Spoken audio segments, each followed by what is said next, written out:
zihinsel bir çabadır ya da zihinsel bir eylemdir.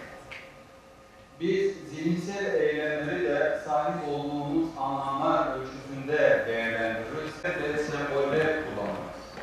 Bu sembolleri kullanmakta maksadımız aslında o kelimeler ya da semboller değil. O kelimelerin ya da sembollerin karşılığı olan anlamlar. Şimdi biz bu kelimeleri ya da anlamları edinirken aslında geçmişten gelen ama bugünün de yaklaşımlarını da dikkate aldığımızda belli bir durum karşımıza çıkıyor. Zihinde geçmişten gelen verileri de dikkate alarak insan doğal olarak, Aristoteles'in şöyle bir cümlesi vardır, İnsan doğal olarak bilmek ister. Gençlik bizim geleceğimiz. İstedi ki gençliğimizin sorunlarını tartışalım. Özellikle de modern çağda gençliğin karşı karşıya olduğu problemler çok fazla. Aslında sadece gençlik bir anlam arayışında değil, insanlık bir anlam arayışında.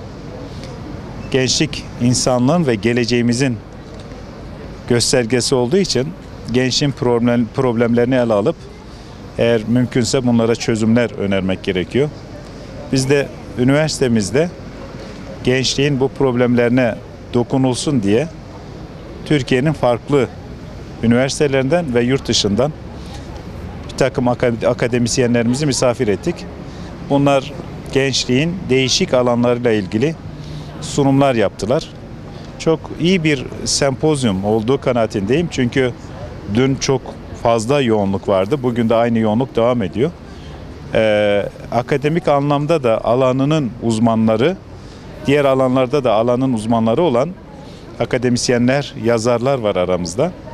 Üniversitelerimizden üst düzey katılım var. 6-7 tane rektörümüz var. Medeniyet Üniversitesi rektörümüz var. Katip Çelebi Üniversitemizin rektörü var. Hakeza Recep Tayyip Erdoğan Üniversitesi'nin rektörü aramızda. Fırat Üniversitesi'nin rektörü ve Muş Alparslan Üniversitesi'nin rektörlerimiz var.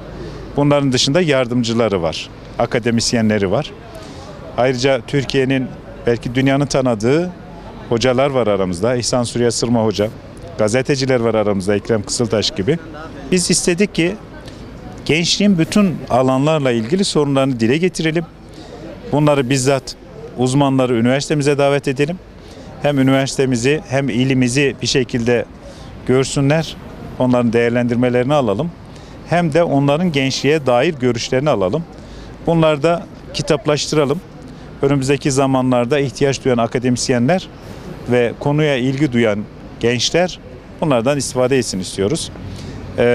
Demin de ifade ettiğim gibi gençlik bizim geleceğimiz. Gençlerimizi en iyi şekilde yetiştirmek zorundayız. Geleceğin yöneticileri bunlar. Eğer varsa ki var olduğu belli bir takım modern çağında getirdiği sorunlar var. Bu sorunları tespit edip bunlara mutlaka çözüm önerileri önermemiz gerekiyor. Biz bunun gelecekte faydalı olmasını, geleceğe ışık tutmasını, gençliğimizi geleceğe yakışır şekilde manevi, insani ve sosyal bir güzel şekilde yetişmesine katkı sağlayacağını ümit ediyoruz. İnşallah hayırlara vesile olur diyoruz.